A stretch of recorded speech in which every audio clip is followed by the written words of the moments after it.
Bonjour à tous et bienvenue pour cette nouvelle émission d'histoire. Aujourd'hui, nous allons plonger au cœur de l'histoire biblique à la découverte du mythe de Sodome et Gomorrhe, deux cités qui auraient été détruites par la colère divine en raison des mœurs dissolues de ses habitants. C'est du moins ce que nous rapporte le livre de la Genèse. Mais qu'en est-il de la réalité historique? Les deux cités ont-elles réellement existé? Et si tel est le cas, où se trouvent leurs ruines? Nous tenterons de répondre à ces deux questions. Mais bien plus que cela, nous allons plonger au cœur de la symbolique de cette légende dans un voyage entre mythe et réalité.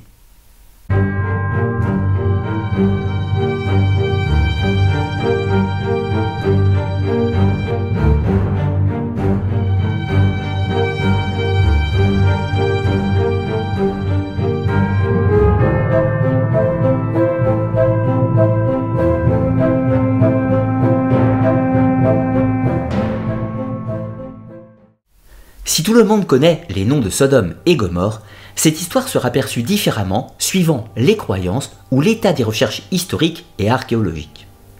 Pour les chrétiens, juifs et musulmans, le récit est authentique et décrit des faits réels, celui d'une destruction de plusieurs cités par la colère divine. Sodome et Gomorrhe sont ainsi devenus des noms associés à la décadence, à la perversion et à la luxure des hommes. Inversement, pour les historiens, l'existence des villes de Sodome et Gomorrhe reste une énigme et aucun élément archéologique ne vient attester de façon certaine leur existence. Il existe plusieurs hypothèses, mais aucune ne fait consensus. Bien sûr, au-delà de ces deux points de vue qui peuvent sembler antagonistes de prime abord, la légende de Sodome et Gomorrhe peut aussi être abordée sur le plan de la symbolique et de l'anthropologie, que les villes soient réelles ou non. Car cette histoire cache en son sein un archétype symbolique qui dépasse largement la question de leur existence. Plus encore, on peut voir cette histoire comme une lecture allégorique de l'histoire du Proche-Orient. Mais avant d'étudier ces différents aspects, il me faut tout d'abord vous présenter la légende de la destruction de Sodome et Gomorrhe telle qu'elle nous est racontée dans les textes religieux.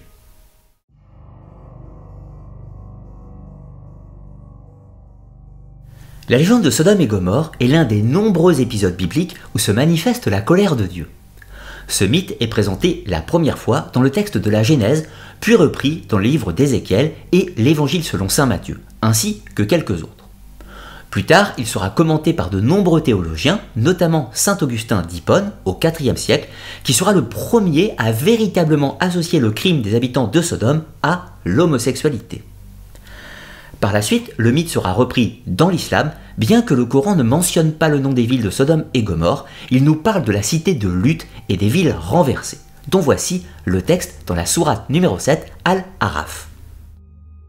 Et Lut, quand il dit à son peuple, « Vous livrez-vous à cette turpitude que nul parmi les mondes n'a commise avant vous. Certes, vous assouvissez vos désirs charnels avec les hommes au lieu des femmes. Vous êtes bien un peuple outrancier. » Et pour toute réponse, son peuple ne fit que rire. Expulsez-les de votre cité, ce sont des gens qui veulent se garder purs. Or, nous, la divinité, l'avons sauvé, lui et sa famille, sauf sa femme, qui fut parmi les exterminés. Et nous avons fait pleuvoir sur eux une pluie. Regardez donc ce que fut la fin des criminels. Dans ce texte, on observe bien la condamnation de l'homosexualité et la destruction de la cité en réponse aux crimes moraux définis comme tels par le Coran. A noter que nous pouvons aussi faire l'analogie avec la légende d'Iram, la cité aux piliers toujours dans le Coran, qui sera détruite par la colère de Dieu suite à l'impiété de ses habitants. Mais maintenant, nous allons revenir au récit initial au sein du texte de la Genèse. Nous sommes au temps du patriarche Abraham et ce dernier a quitté la cité de Our des Chaldéens dans le pays de Shinéar en compagnie de son neveu Lot et de leur famille. Après un bref passage en Canaan puis en Égypte, Lot se sépare d'Abraham pour s'installer dans la plaine du Jourdain près de la mer Morte, installant ses tentes et ses troupeaux à proximité de la ville de Sodome. Abraham de son côté s'établit en Canaan entre Hébron et Mambré. La période était trouble et la guerre s'annonçait entre les villes du Jourdain, Sodome, Gomorrhe, Adma, Séboïm et Tsoar, contre les Mésopotamiens. Les habitants du Jourdain perdent la guerre et Lot fut capturé et les villes pillées. Abraham leva une armée pour venir au secours de son neveu, se trouvant de facto dans une alliance tacite avec les villes du Jourdain. Le roi mésopotamien, Kédor Laomer, est vaincu par Abraham et Lot sera libéré, ainsi il retourne vivre dans la cité de Sodome. Après la victoire, Abraham de son côté scelle une alliance avec Yahvé, la divinité. Mais les tensions avec la cité de Sodome commencent à apparaître et des prières en informent le Seigneur d'Abraham. Yahvé suspecte les habitants de se livrer à des pratiques contre nature, de rejeter son autorité et d'avoir des mœurs dissolues et scélérates. Il décide, pour enquêter, d'envoyer des anges afin de faire le constat de la situation et éventuellement de détruire la cité. Abraham intercède auprès de son Seigneur en lui disant qu'il existait peut-être des justes dans la cité et qu'il n'était pas juste qu'ils périssent pour les fautes des autres. Un long dialogue s'ensuit entre Abraham et Yahvé et ce dernier accepte finalement d'épargner la ville s'il trouve 10 justes dans la cité de Sodome. Voici le récit biblique qui s'ensuit. Les 2 anges de Yahvé arrivent le soir même dans la ville de Sodome et se présentent devant la maison de Lot. Ce dernier se prosterne devant eux. Lot invite les anges à souper et séjourner chez lui pour la nuit, et ils finissent par accepter, reportant leur mission au lendemain. Malheureusement, les habitants de Sodome avaient aperçu les anges entrer chez Lot et informent leurs compatriotes dans toute la cité. Les hommes, jeunes et vieux de la ville, serrent de la maison où logeaient les anges et appellent Lot en lui disant « Où sont les hommes qui sont venus chez toi cette nuit? Amène-les-nous, nous voulons les connaître. » Sous-entendu les violer. Lot sort de la maison et referme la porte derrière lui. Il s'avance devant les hommes de la ville pour les exhorter à renoncer à leur entreprise funeste. Il leur fait alors une proposition pour calmer leur ardeur et trouver un terrain d'entente. « Voici, j'ai 2 filles qui ne sont unies à aucun homme. Je vais vous les amener et vous leur ferez ce que bon vous semblera. Mais à ces hommes, ne faites rien. Ils sont venus s'abriter sous mon toit. » Mais les hommes de Sodome refusent la proposition de Lot qu'ils considèrent comme un étranger. Ils le bousculent et se préparent à enfoncer la porte. C'est alors que les 2 anges de Dieu anticipent les événements, ouvrent la porte et ils frappent les hommes de cécité afin qu'ils ne puissent trouver l'entrée de la maison, puis font entrer Lot auprès d'eux avant de refermer la porte. Les anges s'adressent à Lot et lui disent de quitter la ville avec sa femme, ses filles et ses gendres, car ils vont détruire la cité de Sodome. Lot, prestement, quitte la maison et part à la recherche de ses gendres, mais ces derniers ne croient pas à son récit et refusent de quitter la ville. Lot rentre chez lui et prépare ses affaires afin de quitter la ville avant l'aurore avec ses 2 filles et sa femme. Les 2 anges de leur côté invitent Lot et sa famille à se dépêcher et les conduisent hors de la ville en lui disant ces mots. « Sauve-toi si tu tiens à la vie. Ne regarde pas en arrière. Ne t'arrête nulle part dans cette région. Sauve-toi dans la montagne, si tu ne veux pas périr. » Lot, très inquiet, leur dit qu'il n'aura pas le temps de rejoindre les montagnes et demande à rejoindre la petite ville de Tsoar qui était toute proche. Et les anges lui répondent. Pour te faire plaisir cette fois encore, je ne détruirai pas la ville dont tu parles. Vite, sauve-toi là-bas, car je ne puis rien faire avant que tu y sois arrivé.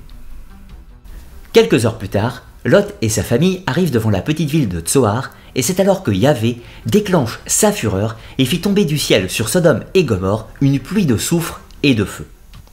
Yahvé détruisit ces villes et toute la région avec tous leurs habitants et la végétation. Pas uniquement Sodome et Gomorrhe, mais aussi Adma et Séboïm, seule la petite cité de Tsoar fut épargnée.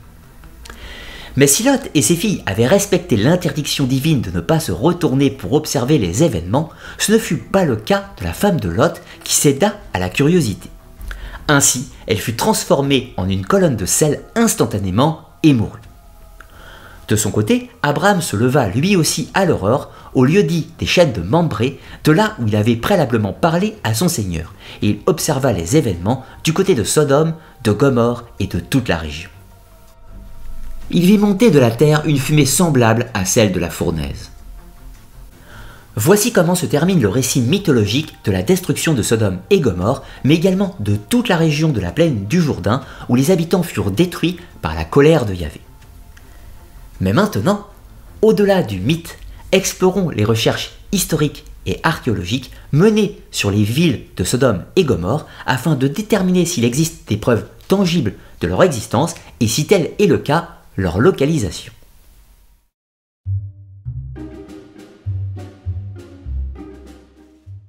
Depuis des siècles, les chercheurs, archéologues et biblistes ont entrepris de retrouver les traces des villes légendaires de Sodome et Gomorrhe grâce aux outils modernes de l'archéologie et l'étude des textes.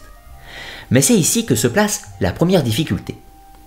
Il n'existe aucune mention de ces villes disparues dans les archives textuelles des autres civilisations environnantes, Mésopotamie, Syrie, Égypte ou phénicienne. Seule la Bible et plus tard le Coran mentionnent cette histoire, ce qui est assez peu cohérent si l'on parle de plusieurs cités qui auraient disparu instantanément via un cataclysme divin. Tentons néanmoins de retracer les principaux éléments de cette histoire afin de contextualiser le problème. Tout d'abord, au niveau du lieu. La Genèse fournit plusieurs indications sur la localisation des villes de Sodome et Gomorrhe, les situant dans la vallée du Jourdain, près de la mer Morte. Cette région est connue pour son histoire riche et la présence de vestiges anciens, ce qui rend plausible cette localisation. Depuis près de 70 ans, de nombreuses campagnes de fouilles archéologiques ont permis de mettre à jour des ruines de plusieurs cités disparues, notamment Bad Het-Tra, Noumaria ou encore Tal el-Haman. 3 sites qui présentent des éléments en conformité avec le récit, mais aussi des divergences. De fait, rien ne permet de les rattacher spécifiquement au mythe de Sodome et Gomorrhe. Il est évident que de nombreuses cités furent détruites au cours de l'histoire sans pour autant qu'il s'agisse automatiquement des villes mentionnées dans la Bible. Retenons néanmoins ces quelques noms pour la suite de notre investigation. Se pose ensuite la question de la datation. La destruction des cités est censée se dérouler du temps du patriarche Abraham et de son neveu Lot. Mais cette information nous égare plus qu'elle nous donne de réponse. Au-delà de l'existence des 2 personnages qui est tout aussi hypothétique que les cités de Sodome et Gomorrhe, leur histoire supposée se place habituellement autour de 2000 à 1750 avant JC, d'après les sources bibliques. Il faudrait donc retrouver des traces de destruction dans ce créneau de date, qui est relativement vaste. Là se posent encore plusieurs difficultés. Si la légende d'Abraham et de Lot se place au début du 2e millénaire avant notre ère, le récit fut composé largement plus tard, soit entre le 7e et le 5e siècle avant notre ère. De nombreux éléments du récit sont anachroniques et ne peuvent en aucun cas être lus comme une illustration exacte du début du 2e millénaire avant notre ère. Au contraire, les textes présentent des éléments classiques du 1er millénaire avant notre ère. Le deuxième point est que les cités détruites de la région sont nombreuses et de différentes époques, suite aux guerres et autres événements naturels. Ainsi, il est impossible de savoir si la destruction supposée de Sodome et Gomorrhe aurait eu lieu à l'époque d'Abraham et Lot, soit au début du 2e millénaire avant notre ère, ou si au contraire elles illustrent des éléments contemporains des auteurs du texte, soit au 1er millénaire avant notre ère. La réponse la plus probable est que le récit présente des événements qui se sont déroulés bien avant l'écriture des textes et qui furent suffisamment marquants pour rester dans les mémoires, soit une fourchette de date très importante. Au-delà de la localisation et de la datation, l'élément central est celui d'une destruction par le feu ou un événement cataclysmique d'ordre divin ou du moins compris comme tel. Dans le cadre de la croyance, on peut accepter l'idée d'une puissance divine qui détruit plusieurs cités. Mais sur un plan plus historique, on recherchera des éléments archéologiques qui accréditent l'idée d'un cataclysme, ce qui, en soi, n'a rien de contradictoire. Il n'est pas rare que des événements d'ampleur, éruptions volcaniques, tremblements de terre ou encore autres tsunamis, furent attribués aux dieux dans les récits de nombreux peuples. Par exemple, l'histoire de la civilisation chinoise et de sa mythologie abonde de récits de villes détruites par la colère des dieux, mais qui se manifestent par des inondations. Dans l'affaire qui nous intéresse, plusieurs cités en ruine semblent présenter ce type de destruction. Sur l'ensemble des villes du plateau jordanien, Noumaria, au sud de la mer Morte, est le seul qui porte les stigmates d'un violent incendie causé par un tremblement de terre. Elle est fréquemment assimilée à la cité mythique de Gomorrhe. Néanmoins, il ne s'agissait pas, à proprement parler, d'une ville, mais plutôt d'un village, et sa destruction eut lieu vers 2600 avant JC, soit bien avant la vie supposée de Lot. Dans le même secteur, Bab el-Dra est régulièrement assimilée à la ville de Sodome.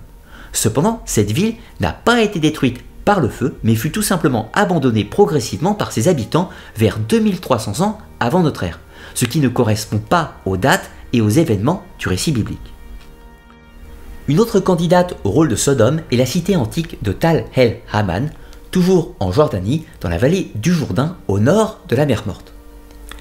Cette cité fut détruite vers 1650 avant notre ère, ce qui correspond sensiblement au récit biblique. De plus, la cité semble avoir subi un cataclysme de grande ampleur et certains avancent l'impact d'une météorite, mais cette conclusion ne fait évidemment pas l'unanimité de la communauté scientifique. De plus, la localisation ne fait pas plus l'unanimité chez les biblistes. Cela reste néanmoins une des meilleures candidates. La destruction de cette cité aurait pu inspirer et servir de modèle au mythe littéraire de la destruction de Sodome et Gomorrhe, écrite de nombreux siècles plus tard avec une relecture divine pour expliquer la destruction. Une autre hypothèse situerait les villes bibliques disparues au fond de la mer Morte. Cependant, cela est peu cohérent étant donné que la mer existait déjà bien avant l'époque antique et le récit biblique ne fait aucune référence à un cataclysme par l'eau de type déluge dans l'affaire présente. Alors, à ce stade de la recherche, il n'existe aucune preuve certaine de l'existence réelle de Sodome et Gomorrhe au sens strict du terme. Il est beaucoup plus probable que les disparitions bien réelles de cités antiques au cours du 2e millénaire avant notre ère furent conservées dans les traditions orales et que ces mêmes histoires auront inspiré le récit biblique, lui donnant un cadre moral et une explication religieuse. Quoi qu'il en soit, les découvertes archéologiques et les débats théologiques continueront d'alimenter les discussions et les nouvelles explorations pourraient fournir des réponses supplémentaires dans l'avenir. Mais au-delà de la réalité ou non de ces cités, notons que le récit biblique n'est pas un cas unique. De nombreuses cultures antiques, comme les Sumériens, les Assyriens, les Grecs ou encore les Chinois, ont rapporté des histoires similaires de villes déchues et de destruction divine en raison de leur immoralité. Cela soulève la question de savoir si le mythe de Sodome et Gomorrhe a des racines plus anciennes en Mésopotamie, réadaptées dans le cadre de la religion des Hébreux, ou s'il s'agit d'un archétype mythologique. Alors, pour y voir plus clair, citons quelques exemples de mythes qui sont analogues.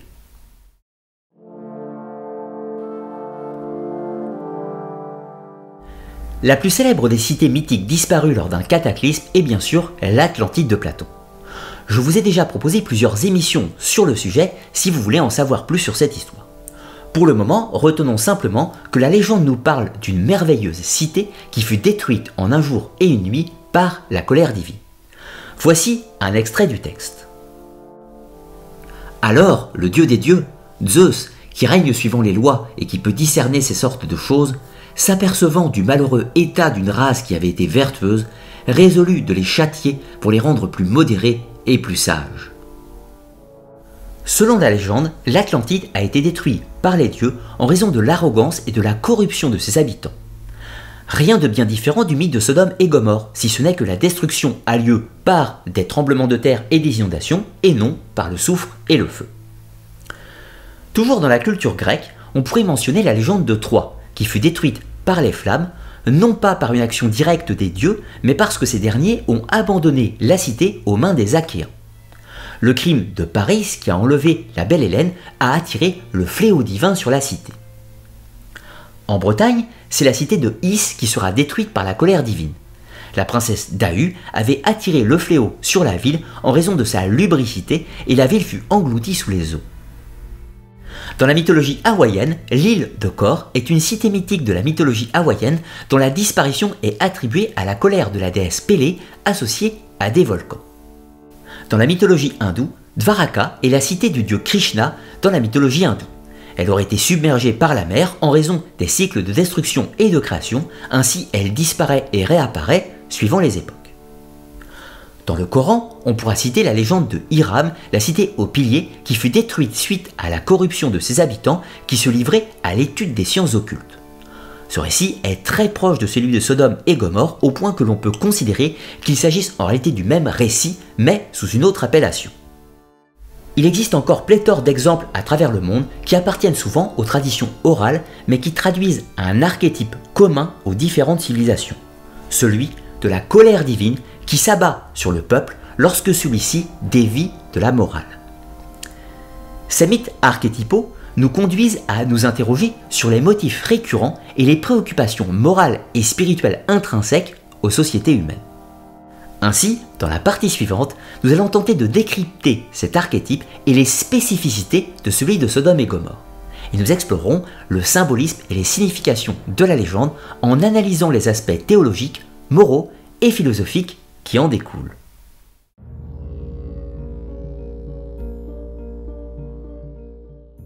Si l'existence et la destruction de Sodome et Gomorrhe ne fait pas de doute dans le regard des croyants, ce récit fait surtout la présentation des interdits et des dérives morales au sein des sociétés corrompues.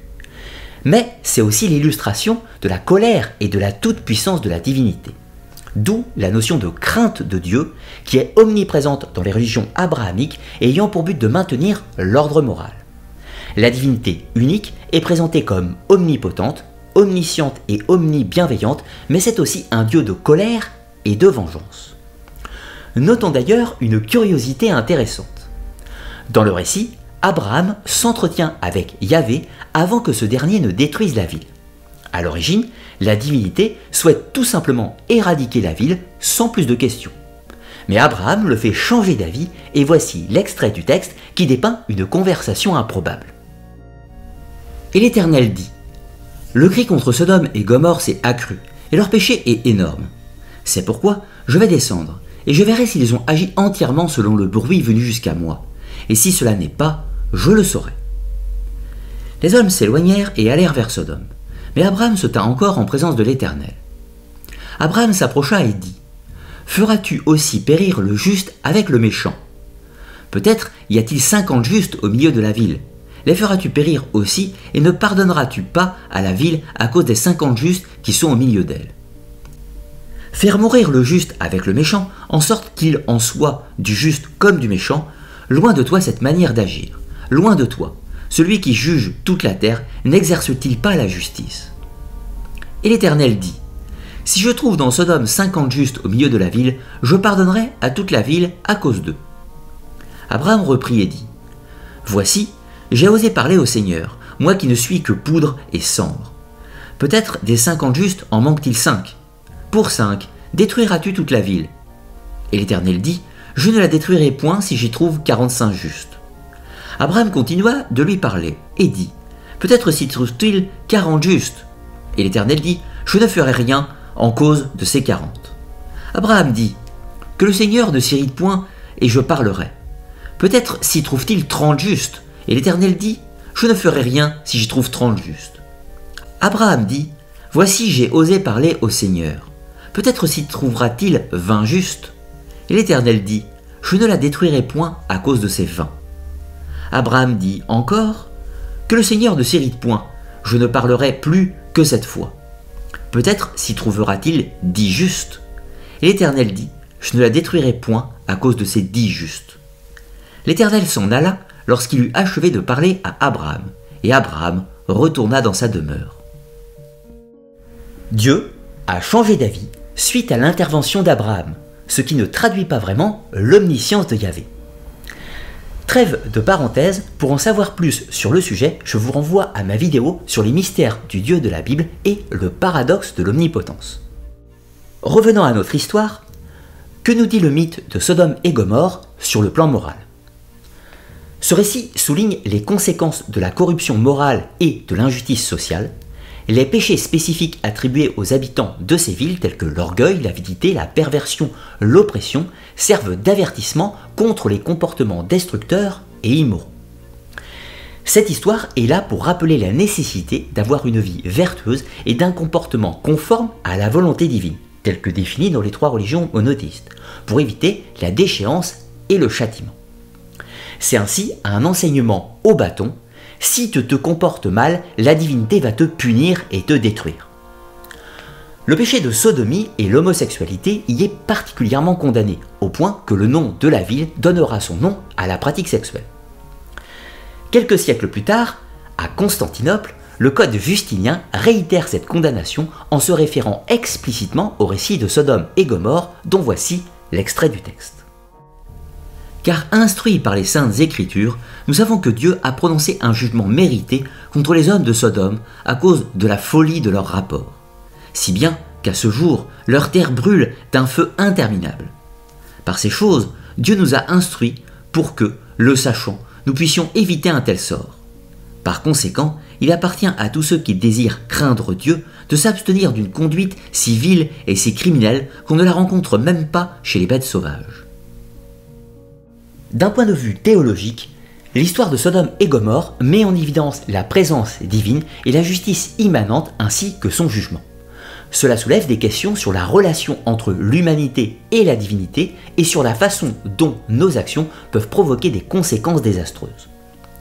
L'un des meilleurs exemples est l'histoire de la femme de Lot, qui finit pétrifiée pour s'être retournée.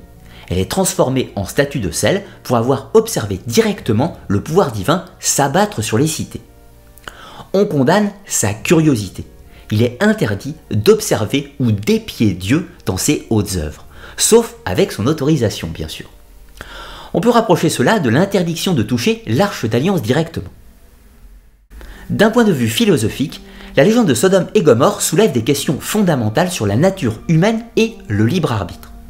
Elle invite à réfléchir sur les limites de la liberté individuelle et les conséquences de nos choix. Elle souligne également la fragilité des sociétés humaines face à la puissance divine et l'importance de l'harmonie sociale pour prévenir la décadence et la destruction. En ce sens, la légende de Sodome et Gomorrhe devient un conte philosophique sur l'organisation de la cité et le vivre ensemble avec des mœurs communs. Si l'on se place dans une lecture anthropologique, on peut considérer que ce récit fut composé a posteriori en se basant sur le souvenir d'anciennes cités disparues, ou à minima sur une légende en ce sens. Ainsi, le récit de destruction est attribué à la divinité et va devoir être expliqué par une entorse des habitants aux règles morales, telles que définies par les auteurs de la Genèse. Ces derniers ont imposé leurs valeurs et leurs tabous sur la légende pour établir un enseignement moral. C'est ici que le mythe de Sodome et Gomorrhe devient un archétype. Évidemment, les interdits, les règles sociales et les tabous sont différents suivant les sociétés. Alors, pour prendre quelques exemples, l'homosexualité et la sodomie n'étaient pas condamnées dans cette mesure chez les Sumériens, ou chez les Grecs par exemple. De la même façon, les règles de l'hospitalité ne sont pas les mêmes suivant les cultures. Par exemple, le fait que Lot offre ses filles pour le plaisir des hommes en remplacement des anges de Dieu serait considéré comme immoral dans d'autres systèmes de croyances. Le mythe archétypal de la destruction d'une cité par la colère divine possède donc sa propre grille de lecture morale suivant le cadre. Pour Is, en Bretagne, c'est les péchés de luxure de Dahu. Pour l'Atlantide de Platon, c'est l'orgueil démesuré de ses habitants et la perte de sagesse. Pour la cité de Troie, c'est l'offense envers les dieux. Pour Babel et sa cité, dans le récit biblique, c'est l'orgueil des hommes qui veulent s'élever aux cieux. Pour Hiram, dans le Coran, c'est l'étude des sciences occultes, etc. Enfin, dans une lecture symbolique, l'existence réelle ou non de Sodome et Gomorrhe n'a en réalité pas vraiment d'importance. Cela permet surtout d'illustrer des concepts et d'émettre un avertissement. Si tu ne te comportes pas bien, tu vas attirer le malheur sur toi, ta famille et même ta ville. Tu seras détruit comme le fut l'Atlantide, Troie ou Sodome. C'est une illustration par l'exemple mythique. Enfin, pour finir, la destruction de Sodome et Gomorrhe peut se lire en tant qu'allégorie historique. Le récit biblique, et particulièrement la Genèse, utilise l'histoire passée de la région en y appliquant un récit théogonique. Pour l'exemple, Abraham et Lot se déplacent du pays de Shinéar, l'antique Sumer, vers Canaan, ce qui illustre l'influence de la culture mésopotamienne sur le Proche-Orient et la transmission des mythes et des récits. De la même façon, le récit de la tour de Babel illustre la chute de l'empire babylonien aux mains des armées perses de Cyrus le Grand. En ce sens, le récit de la destruction de Sodome et Gomorrhe peut être l'histoire revisitée de cités détruites lors des guerres incessantes du Proche-Orient au cours du 2e et 1er millénaire avant notre ère.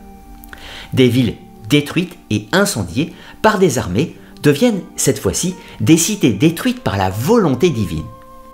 Cela permet, sur un plan religieux, de trouver une explication théologique aux événements, de trouver du sens au cœur des drames violents qui parsèment l'histoire de l'humanité. Le fait d'y imposer des vices moraux pour expliquer la destruction, lui donner un sens, est une façon de se rassurer, de se prémunir, de dire « cela ne nous arrivera pas à nous, car nous nous conformons aux volontés divines ». Nous voici arrivés à la fin de cette vidéo et j'espère que vous aurez apprécié l'analyse de ce mythe biblique et si tel est le cas, pensez comme à l'accoutumée à partager, liker et commenter la vidéo. Comme vous l'aurez bien compris, bien au-delà de l'explication réelle ou non de Sodome et Gomorrhe, ce récit nous offre une porte d'entrée vers le mystère de la psyché humaine et ses archétypes fondamentaux, de ses peurs et de ses espoirs de salut. Alors, n'hésitez pas à me noter en commentaire, sous la vidéo, vos opinions et réflexions sur cette histoire, mais aussi à me dire quel sujet vous aimeriez me voir traiter sur la chaîne dans de prochaines explorations historiques, mythologiques et symboliques. Enfin, pour ceux qui le souhaitent, vous pouvez soutenir mon travail sur Tipeee afin d'encourager l'émission et en contrepartie, vous aurez accès aux vidéos privées de l'Académia. Et sur ce, je vous dis à très bientôt pour une nouvelle émission sur la chaîne Arcana les mystères du monde. Et en attendant, portez-vous bien et à très bientôt.